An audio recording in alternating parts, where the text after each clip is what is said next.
Hi, I'm Dr. Lori Schwartz-Reichel.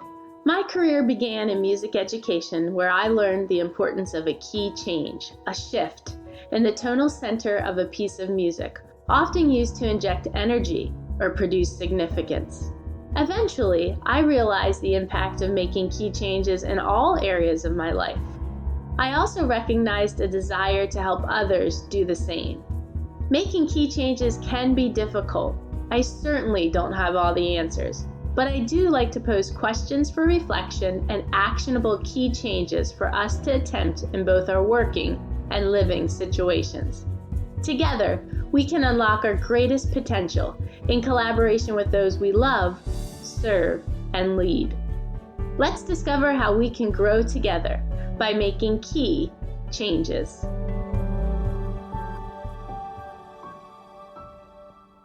On the morning of March 23, 2023, I woke to a terrifying text message from my longtime friend, Amy Kraft. She had sent the message to 3 of her close college friends. Amy let us know that she and her 13-year-old daughter were in a terrible car accident the night before. Her daughter had been released from the hospital at midnight with minor injuries, but Amy was transported to the trauma center for several severe injuries. Amy was able to text with her right hand, which was the only limb that was not impacted by the accident. In her scrambled text, Amy informed us that she could not move her body and to pray for her. After the initial shock, I immediately shared this information with my family. I contacted Amy's husband to try to get more information. By the end of the day, we had learned about Amy's condition and the multiple fractures that she endured. We were waiting to hear what surgeries she would undergo and a plan of recovery. 4 days after receiving that frightening text message, I was able to visit Amy in the hospital. What I found was a friend who was alive. For this, I was most thankful. However, except for speaking, eating, and the use of her right hand, Amy could not do much of anything else alone. My most positive and physically fit friend was temporarily confined to a chair and relied on others to help her in almost every way. Amy had a long recovery ahead of her, but she was equipped with the approach to succeed. What we discovered was Amy was stronger than we all knew, and that she would teach us a few lessons through her journey of healing and navigating this challenge. For a few months before the car accident, Amy and I had discussed co-authoring an educational article together. We bounced around a few ideas, but never settled on one particular topic or a timeline. After 6 weeks into Amy's recovery, though, it was clear what the topic should be and our intention for collaborating on it. Amy was hesitant at first to share her story, but I encouraged her that others could benefit from it. Once she agreed to write the article with me, Amy and I brainstormed the reason, layout, and content of what we hoped would be an impactful article. I helped her consider the outline of the article and the points we would touch on, and she filled in her amazing story.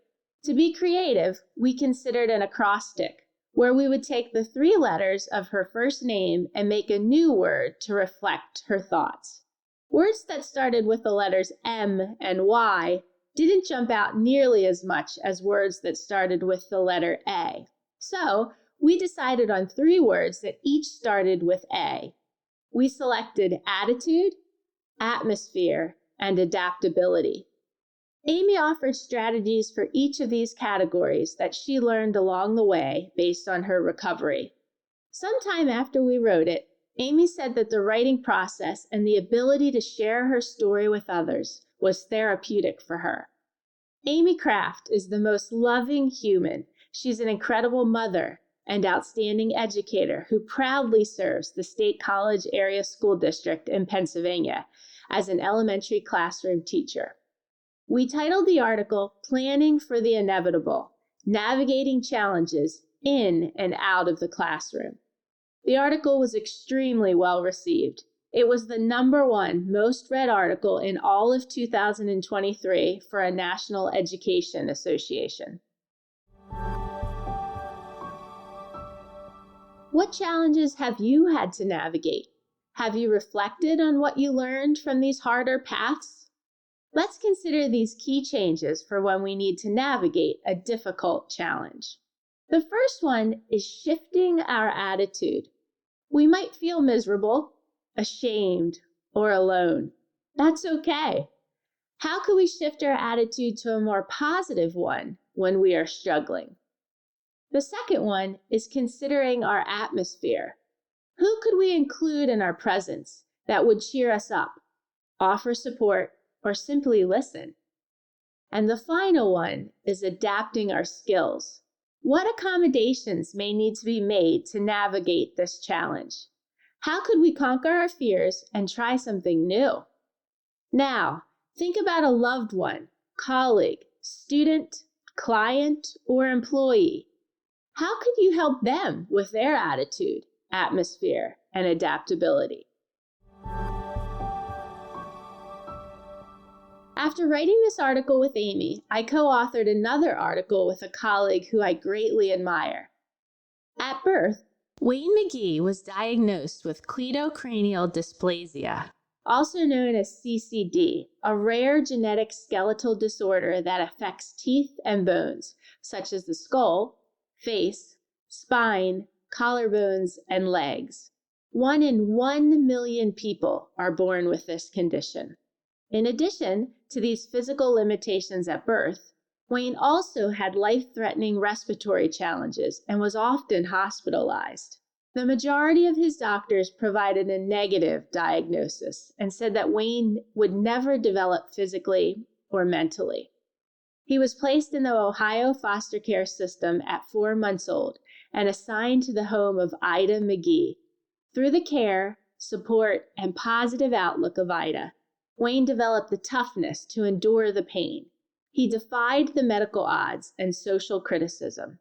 In his youth, he overcame his diagnosis by performing on an instrument, earning the rank of Eagle Scout, and accomplishing academic endeavors.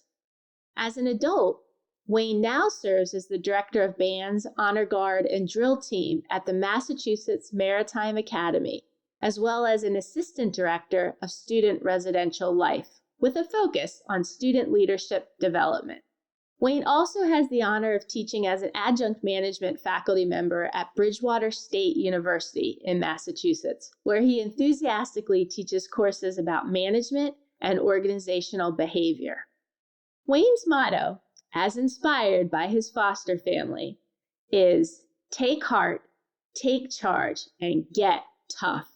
He has created an acrostic for tough. Here is Wayne's meaning of tough for TOUGH. T equals tenacity. Be tenacious, Wayne says. We should attempt to remain focused and determined. O equals opportunities.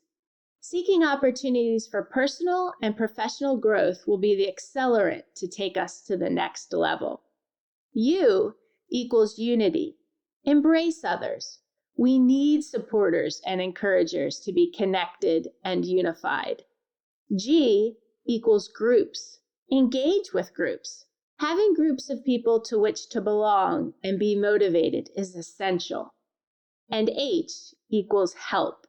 Do not be afraid to ask for help. Wayne says requesting help is not a sign of weakness, but rather a symbol of strength. Amy and Wayne continue to inspire me to navigate challenges and offer the motivation needed to defy the odds. We all have unique challenges. Some challenges are visible, and others are not. Some people may be willing to share their struggles, and others may not. Let's keep this in mind as we meet, collaborate, and guide others. Those that we love, serve, and lead may require support in more ways than we immediately know or understand. Let's help one another to survive and thrive. I have placed some resources in the show notes for us to review. This includes 2 articles, the one that Amy and I co-authored about navigating challenges, and the second one that Wayne and I co-authored about defying the odds. Also, I've included links to different areas of my website and a link for you to sign up for my newsletter. I hope you find these helpful. How are we making key changes to navigate challenges and defy the odds? Thanks for listening.